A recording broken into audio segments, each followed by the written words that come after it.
नमस्ते। कक्षा 9 के अंदर एक अध्याय है 10 और उसका नाम है हिरोन का सूत्र।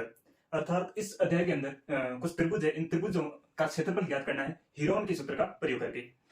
और हमें पता है कि त्रिभुज के क्षेत्रफल को ज्ञात करने के लिए एक सूत्र होता है 1/2 आधार गुणा ऊंचाई। लेकिन हमें इस अध्याय के अंदर हिरोन का सूत्र प्रयोग करके इन त्रिभुजों का क्षेत्रफल ज्ञात करना है। तो आपको दिख रहा है एक हिरोन का सूत्र है √s कोष्टक s माइनस ए कोष्टक s माइनस बी कोष्टक s माइनस सी। और यहाँ पर s क्या होता है a plus b plus c बटे 2। इसका मतलब हमें सबसे पहले ध्यान क्या रखना है, इस त्रिभुज का जो परिमाप है उसको पहले देखना है, क्योंकि a प्लस बी प्लस सी ये त्रिभुज का परिमाप है। और इसके अंदर यदि 2 का भाग देंगे तो हमें s मिलेगा। इसका मतलब त्रिभुज के अर्ध परिमाप, मतलब त्रिभुज के परिमाप का आधा हमें मिलेगा, उसको हम s मानेंगे। तो यहाँ पर प्रश्नावली 10.1 के अंदर एक प्रश्न लिखा है एक यातायात संकेत बोर्ड पर आगे इसको लिखा है और ये भुजा ए वाले एक संभव त्रिभुज के आकार का है और हिरोन के सूत्र का प्रयोग करके इस बोर्ड का क्षेत्रफल ज्ञात कीजिए। यदि संकेत बोर्ड का परिमाप 180 सेमी है तो इसका क्षेत्रफल क्या होगा। हमें एक त्रिभुज दिया हुआ है, मतलब संकेत बोर्ड दिया हुआ, वो त्रिभुजाकार है और वो भी कैसे त्रिभुजाकार है, संभव त्रिभुज है। संभव त्रिभुज है इसका मतलब इन त्रिभुज की तीनों भुजाएं बराबर है। तो मैं एक इस त्रिभुज को मानता हूं, इसको मान लेता हूं PQR। ये एक त्रिभुज है और इस पर क्या लिखा है, आगे स्कूल है, ऐसे लिखा है।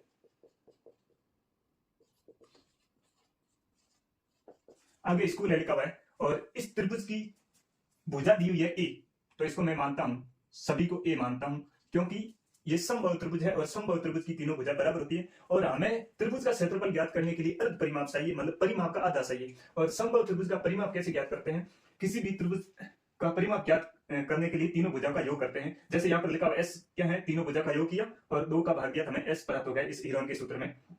तो लेकिन यहाँ पर इस प्रश्न के अंदर इस त्रिभुज का परिमाप दिया हुआ है और परिमाप क्या दिया हुआ है, 180 सेमी। तो हम 180 सेमी परिमाप दिया हुआ है तो हम s प्राप्त कर लेंगे। और s प्राप्त कैसे करेंगे, तो यहाँ पर मैं लिख रहा हूं s बराबर 180 बट्टे 2। इसका मतलब s कितना प्राप्त हो गया है, 90। 180 के अंदर 2 का भाग देने से 90 आता है, तो हमें s मिला है 90। और अब क्या रखेंगे, ये त्रिभुज संभव त्रिभुज है, संभव त्रिभुज के अंदर तीनों भुजाएं बराबर होती हैं, तो इन तीनों भुजाओं को पहले निकालेंगे। तो 180 के अंदर 3 का भाग दूंगा तो 3 का भाग 180 के अंदर 60 बार जाता है, मतलब a का मान हमें क्या मिला है, 60 मिला है। मतलब तीनों भुजाएं 60 सेमी की है और परिमाप हमें क्या दिया हुआ है, 60 सेमी दिया हुआ है। तो हम इस त्रिभुज का क्षेत्रफल निकालेंगे और संभव त्रिभुज है ये, संभव त्रिभुज PQR का क्षेत्रफल। और हमें क्षेत्रफल निकालना हिरोन के सूत्र से। तो मैं यहां पर हिरोन का सूत्र लगा रहा हूं, √s कोष्टक s माइनस ए और s माइनस बी और s माइनस सी। हमें मान रखना है s का मान कितना प्राप्त हुआ है, हमें 90 प्राप्त हुआ है, तो √90 और s माइनस ए मतलब 90 माइनस ए कितना है, ए सब जगह 60 सेमी दिया हुआ है क्योंकि ये संभव त्रिभुज है। और 90 माइनस 60 और 90 माइनस 60, तो ये कितना हो जाएगा, 90 और 90 में से 60 और पीछे 30 बचते हैं, और 90 माइनस 60 पीछे 30 बचते हैं, और 90 माइनस 60 पीछे 30 बचते हैं। तो इसको लिख सकते हैं 90 गुना 30 गुना 30 गुना 30। अब हमें क्या करना है, इन संख्याओं का वर्गमूल करना है। किसी भी संख्या का वर्गमूल करते हैं, जैसे मैंने 4 का वर्गमूल किया तो 4 का वर्गमूल 2 होता है, और 4 का वर्गमूल 2 कैसे होता है, इसको अपन ऐसे करते हैं अभाज्य गुणनखंड विधि द्वारा। 4 के अंदर 2 का भाग देते हैं तो 2 आता है, और 2 का भाग देते हैं तो 1 आता है। इसका मतलब 2 का जोड़ा बना, 2 का जोड़ा बना तो हम क्या लेंगे, 2 के जोड़े में से 1 2 लेंगे। इसका मतलब √4 का मान 2 आया। इसी प्रकार इन संख्याओं का भी वर्गमूल करना है हमें। सबसे पहले मैं 90 का वर्गमूल करता हूं, तो 90 का वर्गमूल क्या होगा, 90 का अभाज्य गुणनखंड, 2 का भाग 90 में 43 बार, फिर 3 का भाग जाएगा 15 बार, फिर 3 का भाग जाएगा 5 बार, फिर 5 का भाग जाएगा 1 बार। इसका मतलब मैं 90 को कैसे लिख सकता हूं, √ के अंदर या मैं 90 लिखूं या 2 गुना 3 गुना, ये 5 गुना 3 गुना 3 गुना 2 करूं तो भी 90 है, तो इसको मैं लिखूंगा 2 गुना 3 गुना 3 गुना 5। अब 30 का करना है, यदि मैं 30 का वर्गमूल करता हूं तो 30 का वर्गमूल 30 के अंदर 2 का भाग 15 बार, मतलब अभाज्य गुणनखंड करना है, और 15 में 3 का भाग 5 बार और 5 में 5 का भाग 1 हुआ। 30 का अभाज्य गुणनखंड किया तो 2 गुना 3 गुना 5 आया, तो 30 को मैं लिखूंगा 2 गुना 3 गुना 5। अभी इसी प्रकार इस 30 को भी लिख दूंगा 2 गुना 3 गुना 5, तो इसको भी लिखता हूं 2 गुना 3 गुना 5। अब इसको भी लिखूंगा 2 गुना 3 गुना 5। अभी इसी प्रकार हमने लिख दिया है, और अब हम दो के जोड़े बनाएंगे। इस वर्गमूल के अंदर जो जिसमें 2 का जोड़ा बन जाता है वो संख्या इस अंडर रूट से बाहर आ जाएगी। इसी प्रकार यहां पर मैं जोड़ा बना रहा हूं, इस 2 को और इस 2 को जोड़ा बना दिया तो 2 ले दिया बाहर, और इस 3 को और इस 3 को जोड़ा बना दिया तो 3 ले दिया बाहर, मतलब 2 जोड़े में से 1 को बाहर लेना है। इसी प्रकार इस 5 का और इस 5 का जोड़ा बना दिया तो ये 5 ले लिया बाहर। इसी प्रकार इस 3 का और इस 3 का जोड़ा बना दिया तो ये 3 ले लिया बाहर। इसी प्रकार इस 2 का और इस 2 का जोड़ा बना दिया तो ये 2 ले लिया बाहर। इसी प्रकार इस 5 का और इस 5 का जोड़ा बन गया तो ये 5 ले लिया बाहर, और अब इसके बीच में ये 3 अकेला बच गया। 3 के साथ कोई जोड़ा नहीं बना तो 3 को हम लिख देंगे अंडर रूट के अंदर। इन संख्या का यदि अपन गुणा करेंगे, इन संख्या का गुणा करेंगे तो 5 गुना 2 10, 5 गुना 2 10, 10 गुना 3 30, 30 गुना 5 150, और 150 गुना 2 करेंगे 300, और 300 गुना 3 करेंगे कितना आ जाएगा 900। तो इसका उत्तर क्या आया है 900 अंडर रूट 3 सेंटीमीटर स्क्वायर। तो इस प्रश्न का अपने उत्तर आया है 900 अंडर रूट 3 सेंटीमीटर स्क्वायर। ये अपना उत्तर है, और ये अपन को हीरोन के सूत्र द्वारा ज्ञात करने के लिए बोला था। यदि एक सामान्य त्रिभुज होता है जिसमें ऊंचाई दी होती है तो अपन त्रिभुज का क्षेत्रफल कैसे ज्ञात करते हैं 1/2 आधार गुणा ऊंचाई। और हमें यहाँ पर एक ये जो त्रिभुज दिया हुआ है ये कैसा त्रिभुज दिया हुआ है समबाहु त्रिभुज, लेकिन हमें इस त्रिभुज के अंदर हीरोन का सूत्र प्रयोग करके इस प्रश्न को ज्ञात करना था। लेकिन समबाहु त्रिभुज का एक सूत्र होता है अंडर रूट 3/4 गुणा भुजा का स्क्वायर। भुजा का स्क्वायर ये एक समबाहु त्रिभुज के क्षेत्रफल ज्ञात करने का सूत्र होता है। तो यदि इस सूत्र से अपन इस त्रिभुज का क्षेत्रफल ज्ञात करें तो भी कर सकते हैं। और हमने भुजा तो पहले निकाल दी, तीनों 60 की है, तो यहाँ पर अंडर रूट 3 का अंडर रूट 3 लिखूंगा, 4 की जगह 4, और भुजा का स्क्वायर करना है मतलब 60 का स्क्वायर करना है। 60 का स्क्वायर, 60 का स्क्वायर कितना होता है अंडर रूट 3 गुना 4, और 60 का स्क्वायर होता है 3600, और 4 का भाग 36 में 9 बार गया तो यहाँ पर आया है 900। 9 और 2 0 900, और 900 गुना अंडर रूट 3 करोगे तो कितना मिलेगा 900 अंडर रूट 3 सेंटीमीटर स्क्वायर। तो यदि अपन ने समबाहु त्रिभुज के सूत्र लगा के ज्ञात किया तो भी अपन को 900 अंडर रूट 3 सेंटीमीटर स्क्वायर मिला, लेकिन हमें इस त्रिभुज के अंदर हीरोन का सूत्र प्रयोग करके क्षेत्रफल निकालना था तो हमने ये यहाँ पर निकाल दिया है। अगला क्वेश्चन है, किसी फ्लाईओवर की त्रिभुजाकार दीवार को विज्ञापनों के लिए प्रयोग किया जाता है। दीवार की भुजाओं की लंबाई 122 मीटर, 22 मीटर और 120 मीटर है, और इस विज्ञापन से प्रति वर्ष रुपया 5000 प्रति वर्ग मीटर की प्राप्ति होती है। एक कंपनी ने एक दीवार को विज्ञापन देने के लिए 3 महीने के लिए किराए पर दिया, और उसने कुल कितना किराया दिया। तो सबसे पहले ये बता रहा है कि ये प्रति वर्ग मीटर 5000 रुपया दे रहा है, तो हमें सबसे पहले इसका क्षेत्रफल निकालना कि इसका क्षेत्रफल है कितना। तो यहाँ पर त्रिभुजाकार था तो हमने एक त्रिभुज बना दिया जिसकी लंबाई दी हुई है अपन को 122 मीटर है, और 120 मीटर और 22 मीटर है। तो सबसे पहले हम इस एबीसी त्रिभुज है, ये त्रिभुज बन गया हमारा। तो इस त्रिभुज का क्षेत्रफल ज्ञात करने के लिए हम क्या करेंगे हीरोन का सूत्र लगाएंगे, क्योंकि हमको हीरोन के सूत्र से ज्ञात करना है। तो हीरोन का सूत्र मैं लिखवा रहा हूँ। हीरोन का सूत्र होता है एस कोष्टक एस माइनस ए, एस माइनस बी और एस माइनस सी।